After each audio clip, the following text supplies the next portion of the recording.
Vamos começar a pauta de saúde, meninas? Posso? Aproveitar que o doutor chegou?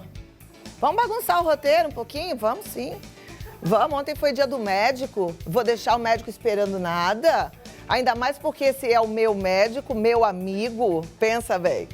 A gente vai falar de climatério e menopausa, tá? Esse é um dos assuntos mais pedidos à nossa produção, mais pedidos pra mim pessoalmente. Não há telespectadora que não mande mensagem, por favor, climatério e menopausa. Porque essa é, de fato, uma etapa na vida da mulher que gera muita dúvida, que muitas vezes gera desconforto, que muitas vezes gera até atrito no relacionamento, sabia? E a boa notícia é que a mulher não precisa ficar sofrendo, gente, nesse término do ciclo reprodutivo. E para tirar todas as dúvidas, eu recebo o meu ginecologista, obstetra, amigo, nutrólogo, Alessio Calil Matias. Seja muito bem-vindo. Cláudia, tudo bem? Eu nem sabia que você vinha aqui hoje. Não sabia. Foi uma surpresa. Legal. Olha que coisa muito boa. Bom, muito bom, prazer Senta aqui pra gente bater um papo. Estar com vocês aqui novamente aí. Prazer é nosso. Com toda e parabéns pelo Dia do Médico. Obrigado, muito Dia obrigado. especial, né, pra gente pensar aí nesse ofício, nessa vocação que é tão linda, de pura dedicação, né? Um ginecologista, então, nem se fala que tem que estar pronto a qualquer hora. Pois é, eu acho que o ginecologista é um pouquinho diferente dos demais. Você, além de tratar a mulher como um todo, você acaba se tornando uma referência para todas as outras especialidades, né? Ela acaba sempre te procurando como uma referência para quem que eu encaminho meu pai que está com problema cardíaco, etc. Então, porque o ginecologista, ele cria realmente uma relação de muita confiança, né? Para nós, mulheres, o ginecologista é como se fosse, na verdade, é o nosso médico de família, aquele médico que acompanha a gente desde o começo da vida reprodutiva.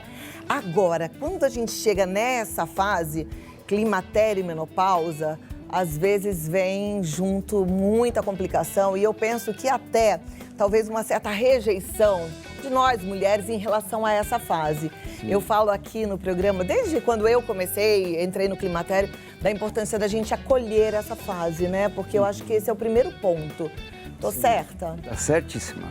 Eu acho que o papel fundamental do ginecologista é estar sempre de prontidão com essas alterações que ocorrem nessa transição, que é muito importante, do período reprodutivo até a menopausa. E isso realmente acarreta uma série de interferências na mulher em termos de cabelo, pele, unha, ressecamento vaginal, né? Ganho de peso, alterações ósseas. Então, tudo isso é importante que nós tenhamos todo esse cuidado e a sabedoria de poder conduzir de uma forma bacana esse período, que é uma transição, mas se a gente souber fazer de uma forma bem feita, essa paciente ela não passa por esse período. Nós não podemos mais deixar a mulher entrar na menopausa como acontecia antigamente. Um sofrimento. Na verdade, é assim, né? A estimativa de vida aumentou muito. A gente hoje não enxerga mais a mulher como enxergava antigamente. Eu me lembro que uma mulher na menopausa, a gente falava aquela senhorinha, né? Eu sou uma mulher menopausada, né? Tenho 51 anos e eu me considero uma mulher jovem, com muita coisa ainda para viver pela frente. E eu acho que esse estigma da geração anterior à nossa é que, de repente, dá aquela amedrontada. Talvez as nossas filhas não tenham essa relação com climatério e menopausa, né? Já seja um outro jeito de enxergar. E você tocou num ponto fundamental, né? Hoje nós temos que ter saúde e longevidade. E a longevidade cada vez mais está, né, com uma idade muito mais abrangente. Então, esse período aí que a mulher sofria muito, hoje nós podemos amenizar com várias situações, né? Desde bons hábitos alimentares, reposições hormonais, uma série de benefícios que a gente pode trazer nesse período para a mulher. As mulheres têm muito medo de reposição hormonal. É interessante que quando eu falo até de reposição hormonal, eu tenho um implante que eu coloco com o Dr. Alessio, as pessoas me perguntam muito, elas têm muita curiosidade em relação a isso, né? E algumas falam, ai, se eu pudesse, mas eu tenho medo. E muitas delas usaram anticoncepcional a vida inteira. Anticoncepcional é hormônio também, não é? Com certeza, né? O anticoncepcional é um hormônio e as mulheres normalmente elas acabam utilizando e sem controle. Muitas vezes indicado pelas próprias amigas, né? Em outras vezes pelos médicos mais essas pacientes, antigamente, elas iam muito assim, a cada ano no consultório. Então, hoje está provado que nós precisamos ficar em cima. Toda paciente que faz uso de hormônio, ela tem que ter a sua avaliação aí a cada 4, 6 meses da parte hormonal, principalmente de um hormônio chamado estrona, que é a via para o câncer mesmo. E tem como nós dosarmos esse hormônio e fazer a prevenção. De repente você faz o bloqueio dessa passagem, ou um bloqueio de aromatização que acaba tendo tanto em homens, tanto em mulheres quanto em homens, né? Porque o homem também tem andropausa, o homem também faz reposição e o grande problema é esse hormônio chamado estrona. Tá? Então o médico ele tem que entender muito bem dessa parte hormonal e conduzir de uma forma satisfatória para que a gente possa estar evitando uma série de cânceres que tem por aí, internações, aumento de sinistralidades para as empresas, né? Decorrente aí realmente de uma falta de controle mesmo, tanto do lado do paciente quanto muitas vezes do próprio médico. Perfeito. Antigamente a gente ouvia muito as pessoas falando assim, a gente envelhece, os hormônios caem. Hoje a gente ouve o contrário, né? Os hormônios caem, aí a gente envelhece. E se a gente repõe, a gente rejuvenesce? Então, o rejuvenescimento tem tudo a ver, tem um hormônio chamado dehidroepiandrostenediona, que é o famoso DHEA, que é um hormônio mais centralizador e esse hormônio saiu como capa da Veja há uns 12 anos atrás como o hormônio do rejuvenescimento. Aqui no Brasil ele não é permitido, né? Estados Unidos, Europa, ele é muito utilizado, mas existem outros hormônios que fazem essa reposição também. O hormônio rejuvenesce, ele acaba melhorando todo esse quadro aí de ganho de peso, né? Tá certo que o ganho de peso também está relacionado com o metabolismo mais baixo que ocorre nesse período, mas nós conseguimos realmente com a reposição hormonal melhorar todos os sintomas de fogacho, irritabilidade, tudo que eu falei sobre pele, cabelo, unha, etc., e trazer esses benefícios para o paciente. Perfeito. Eu me lembro de você ter falado até em consulta que existe um fator de proteção, né? Além do que você falou, que são esses benefícios, mas um fator de proteção em relação às doenças cardiovasculares, é isso? Sim, o importante dos hormônios é eles estarem todos em homeostase, em equilíbrio, né? Então, nunca nós podemos deixar o hormônio muito acima, nem muito abaixo. Então, quando você fala em proteção, é porque você busca esse equilíbrio. Tá? Então, o exagero que é o grande problema, tanto para fatores de risco cardiovasculares, de aumento de risco quando ele está muito elevado ou quando ele está muito baixo. Perfeito. A gente tem perguntas, não tem? Daqui a pouquinho? Então vamos dividir a pauta, porque aí eu vou pedir para vocês organizarem para a gente vir com as perguntas. Porque tem muita coisa que você está querendo saber, né? Então eu vou te dar esse espaço aí. Pode mandar para a gente no 119 5045 1840. Você que está acompanhando a nossa programação através do nosso canal no YouTube, em qualquer parte do planeta, pode participar através do chat também. A produção também já está de olho e a gente continua com a doutora Alessia Calil Matias para falar de climatério e menopausa. Vou deixar uma pergunta aqui que eu acho que todo mundo vai querer saber, tem mulheres que não podem de jeito nenhum fazer reposição hormonal? Mas responde daqui a pouco, então. Tá bom? Perfeito. Vem você aqui comigo, gente. Nesse meio tempo, você manda pergunta e a gente já responde tudo certinho, tá? Mas eu quero aproveitar que estou falando muito com as mulheres para tocar num ponto importante, que é o carinho e o cuidado que a gente tem com a gente mesma, o quanto você tem cuidado de você. Agora vamos lá, de volta com a doutora Alessia Calil Matias, ginecologista, obstetra, médico especializado na longevidade. Perfeito, Ai, gente, eu vou te falar, pensa num médico top. É ele cuida da gente, cuida dos maridos também, isso é bom. Também, de toda a família. De toda a família. Doutora Alessia, eu deixei uma pergunta aqui, né? Qual é a mulher que não pode de jeito nenhum fazer reposição hormonal? Existe? As pacientes que tiveram câncer, principalmente, né? Elas não podem de jeito nenhum fazer o tratamento hormonal e necessitam de um acompanhamento aí durante pelo menos 5 anos para deixar essa paciente bem tranquila. Então, nesses casos, realmente nós não usamos. Mas, antigamente, todo mundo falava o seguinte, porque eu tenho uma mãe com câncer, a minha filha não vai poder fazer uso de hormônio. E não é bem assim, né? Em 2003, através do projeto Genoma, descobriu-se que a genética não era mais mandatória. O que hoje manda mesmo é a epigenética. É exatamente aquilo que a gente faz, né, para o nosso organismo é que acaba potencializando muitas vezes uma ação de uma ação predominante de estrogênio na mulher, que é o que acaba levando ao câncer. Então essa paciente, por exemplo, se ela come muita carne vermelha, que a gente sabe que tem muito hormônio, tem muito estrogênio, progesterona, ou se essa paciente está fazendo uso de pílula anticoncepcional sem o controle, né? Então é isso que acaba realmente levando ao câncer. Mas todos nós, mundialmente, nós temos uma predisposição aí de mais ou menos uns 5% de chance de ter o câncer. Perfeito. A alimentação interfere muito em tudo na saúde, bastante, né? Bastante. Infelizmente, nós inflamamos muito o nosso organismo, né? Com coisas erradas, tem certos alimentos que já estão comprovados, né? Que não fazem muito bem para a nossa saúde e que nós devemos evitá-los, porque eles acabam inflamando muito. Hoje a gente tem uma receita maravilhosa, low carb, com chocolate, que não é aquele chocolate que só faz mal, mas é o 100% cacau. Então segura, porque hoje você vai aprender uma super receita, tá? Que vai cuidar de você de verdade. Vamos começar com as perguntas? Vamos lá. Então vamos lá, gente. Pode colocar na tela aí a primeira pergunta. É a da Márcia. Ela diz: entrei na menopausa aos 23 anos devido à endometriose. Fiz cirurgia de extração do ovário esquerdo e após isso o ovário direito parou de funcionar. Como devo agir?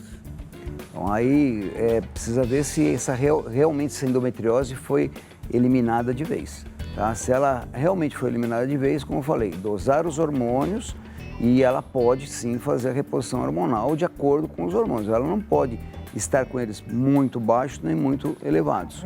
Tá?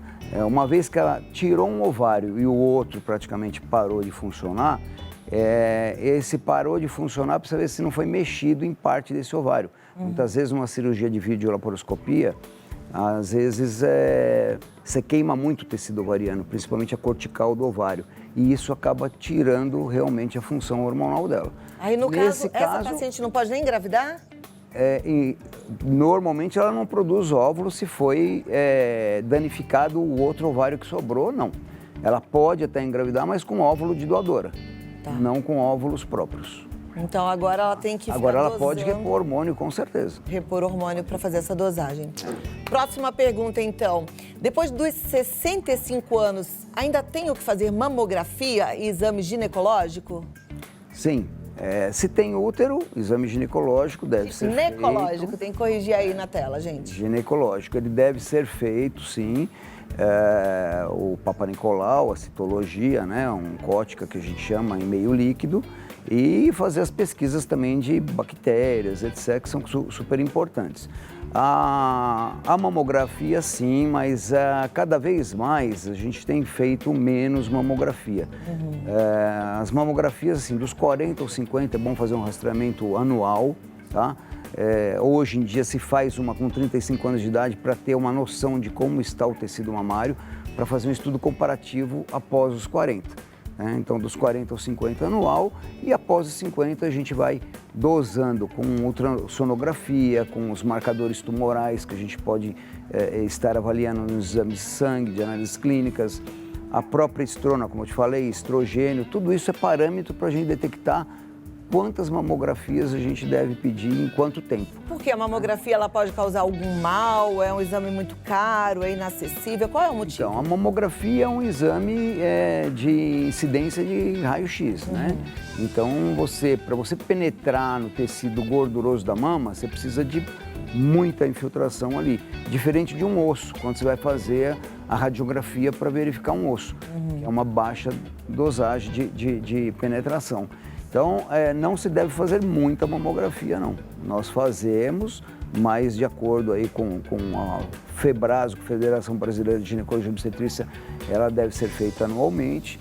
E nós, como médicos, após os 50 anos, nós vamos titulando aí a maneira certa de estar pedindo de acordo com o acompanhamento. Olha, que bom poder falar sobre isso, né? Porque é importante. Eu mesma não sabia. Eu sei que eu não fiz ano passado e aí você falou, não, tá tudo certo aqui, não precisa se preocupar em fazer esse ano. Aí. Olha lá que interessante.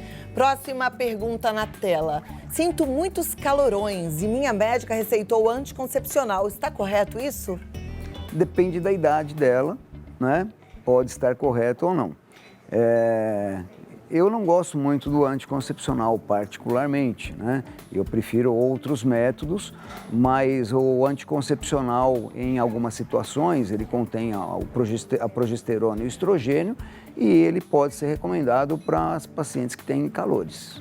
Perfeito. É normal as mulheres terem calorões se elas não fazem a reposição hormonal? Até quantos anos? Depende muito, Cláudia, é muito variável, né? Quando uma mulher é um pouquinho mais ativa, ela faz exercício, se alimenta bem, etc., esses calorões eles não são tão intensos e às vezes nem existem, né? Agora, as mulheres que realmente têm uma vida mais sedentária, que não se cuidam muito, essas mulheres costumam ter mais esses calores, porque o tecido gorduroso também, ele acaba tendo mais estrogênio, né? E esse estrogênio, quando a gente fala, é um tecido, é um estrogênio de tecido, né? Aquele estrogênio que você tem na circulação. Então isso pode trazer uma baixa no nível de estrogênio circulante, mas uma alta no tecido, que é o que leva ao câncer. Né? Então toda paciente que tem um pouquinho mais de tecido adiposo, ela tem mais chance de ter um câncer de mama, por exemplo. Olha lá, também outra informação bem importante. Às vezes a gente fala muito de nutrição aqui, né? E tem gente que fala, isso é gordofobia. Não é gordofobia não, gente. Obesidade tem CID, Código Internacional de Doenças. E você vê, né? Além de ser uma doença, traz outras comorbidades, quer dizer, outras doenças que envolvem aí a obesidade. Tem que combater mesmo. E é o que eu falo para todo mundo, né? Nós não temos que olhar a obesidade como uma coisa de gordura. Eu falo para todo mundo que todo mundo é bonito, né? Não importa a forma, o formato, todo mundo é bonito por dentro e por fora. O importante é a gente dar saúde para o paciente. Quando eu começo a mostrar para o meu paciente que a saúde é tudo e a saúde leva ao emagrecimento ou leva à composição corporal adequada, é isso que nós estamos em busca, de uma longevidade. É bem isso mesmo, muito bom. A produção pediu para fazer mais uma pausa, porque bombou de mensagem e eles estão precisando organizar. Me dá mais 2 minutinhos? Vamos lá. E eu tô feliz, porque que bom que vocês estão aí participando a todo vapor. Isso é ótimo, participa mesmo, porque o programa não é feito para mim, é feito para você. Vamos lá, agora a gente já vai para as perguntas. Tem mais perguntas? Podem colocar na tela, meninas. Deixa eu ver, é da Rosângela, é de Vitória da Conquista, lá na Bahia. Aliás, a Bahia é linda, né? Maravilhosa. O Nordeste é todo maravilhoso, né?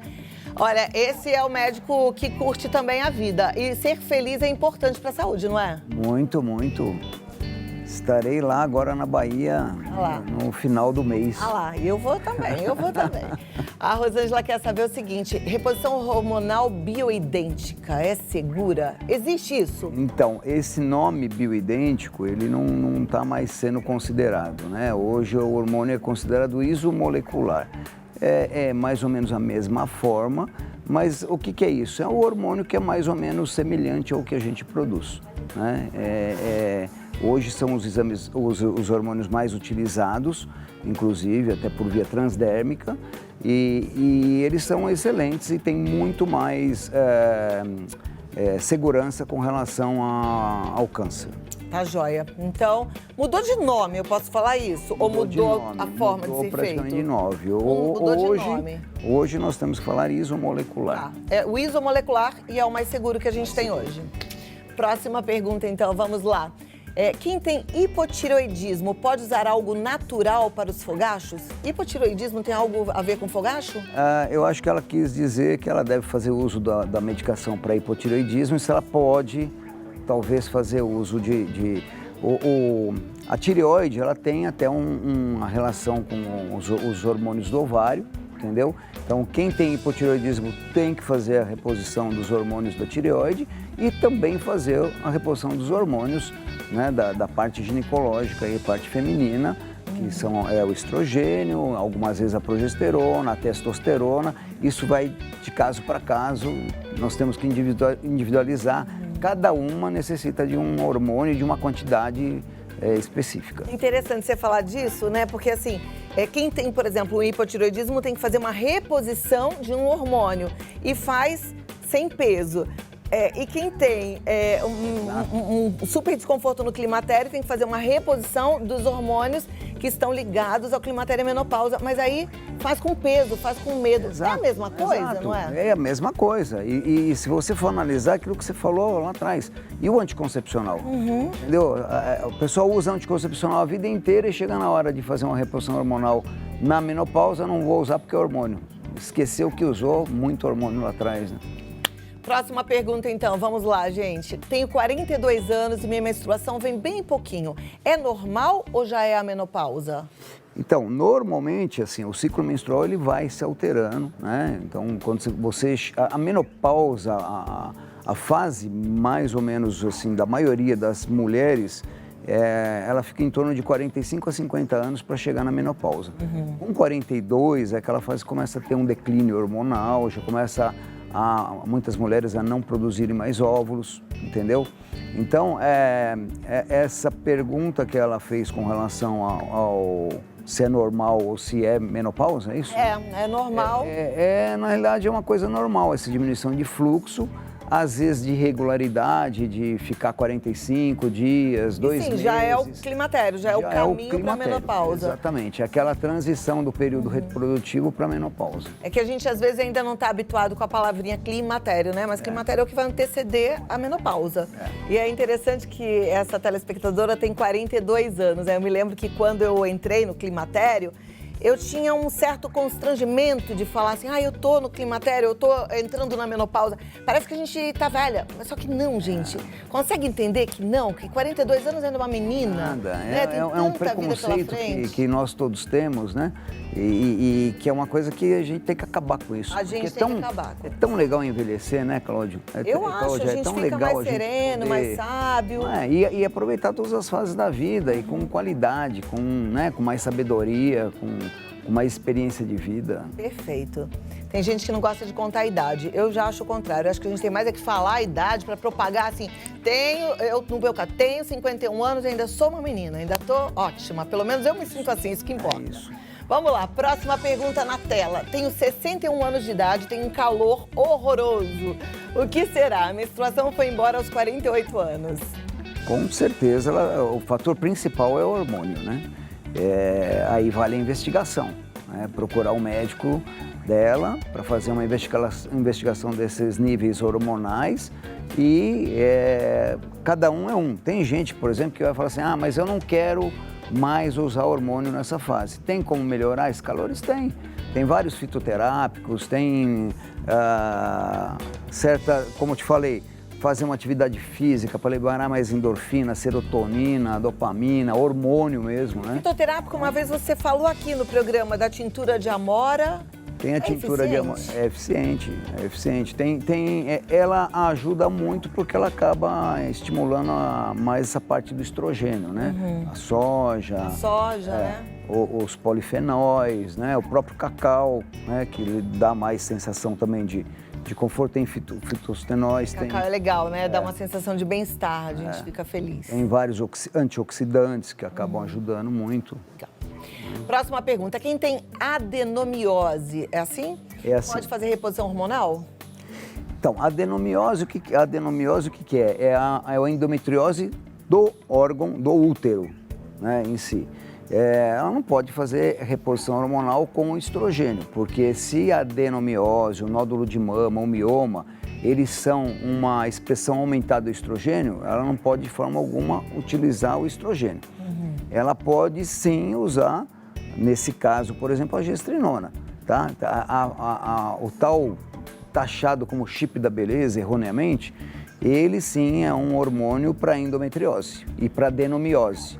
Então, a gestrinona, ela acaba realmente inibindo essa parte dos hormônios do estrogênio e melhorando muito o quadro de adenomiose de endometriose, em muitos casos até evitando cirurgias. Olha que legal. E a gestrinona, eu tenho gestrinona, eu acho que é o quê? Uns quase 10 anos já, né?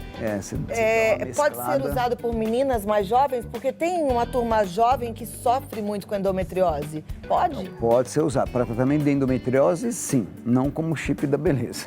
Gente, até porque Porque não existe isso, né? O chip da beleza que eles falam, porque os efeitos colaterais de uma gestrinona, para quem realmente não sabe fazer direito, você pode realmente ter queda de cabelo, acne, pele oleosa, inúmeros efeitos colaterais que não são legais, né? Então, tem que tomar muita cautela para poder fazer uso, saber mesclar, dosar os hormônios, como eu falei, porque você tem que estar sempre de olho. Eu parto do pressuposto que todo mundo é bonito. Agora, se existe um padrão de beleza, não é um hormônio que vai te colocar nesse padrão de beleza, né? Exato. Então, aí você tem que... o padrão de beleza hoje é um corpo sarado. Então, vai pra academia. O padrão de beleza hoje... Então, vai cuidar de você. Isso É só importante. pensar em saúde e longevidade. Quem quer viver muito, viver bem com saúde, né? Não adianta você ficar fazendo coisa pro imediatismo e para um período curto de tempo de vida, né? E a gente vai viver mais, né? Então a gente tem que pensar nisso hoje, porque a gente, quando é jovem, nem imagina que vai envelhecer. Depois, quando a gente está ali na meia-idade, alguns, como eu, Alessio e tantos outros que eu conheço, estão se cuidando, preparando uma velhice saudável, mas outros acham que não, vai ficar assim. E não vai. Chega lá na frente, é a articulação que dói, a musculatura que a gente perde, né? Exatamente. Vem as consequências das coisas erradas, né? Minha mãe tirou o útero e 2 ovários. Ela ainda precisa fazer o preventivo? Tirou o útero e os 2 ovários. Assim, o exame da citologia normalmente é mais no colo do útero. Precisa ver se ela tirou com o colo inteiro ou não, né? Porque muitas vezes você faz uma esterectomia subtotal, você deixa o colo. Então, quando você tira o colo, é importante, quando você deixa o colo, é importante fazer. A gente tem que fazer Papa Nicolau até quantos anos? Enquanto você vida toda? A vida toda. E tem que ir ao ginecologista, então, a vida toda? A vida toda. No mínimo, assim, uma vez ao ano. E se está fazendo reposição hormonal, eu gosto de ver minhas pacientes pelo menos 3 vezes no ano, a cada 4 meses. E eu gosto de ver meu médico toda hora, todo dia. Doutor Alessio, muito obrigada. Tão bom recebê-lo. Deixa eu mandar um beijo para dona Munira e para dona Minerva, porque elas assistem ao Vida Melhor e hoje devem estar assistindo. A dona Munira é a mãe, doutor Alessio, e a dona Minerva, que é a tia, quase mãe, também as duas estão ali ligadas. Então, um beijo para elas e para toda a sua família, que você sabe que eu amo. Muito obrigado, viu? Ele tá no site clinicagenesis.com.br. Entra lá que você vai gostar, clinicagenesis.com.br. O Instagram, Clínica Gênesis Oficial. E se você quiser ligar para bater um papo, para marcar um horário, faz isso que você vai gostar. 11 50 54 6700. 11 50 54 6700. Algum recado final? Não, só dizer para todo mundo se cuidar bem, ter saúde e longevidade. Te agradecer mais uma vez por participar aqui do seu programa e a toda a produção, todo o pessoal aí em torno, tá? E vida saudável para todos. E viva a vida! E viva a vida! Obrigada!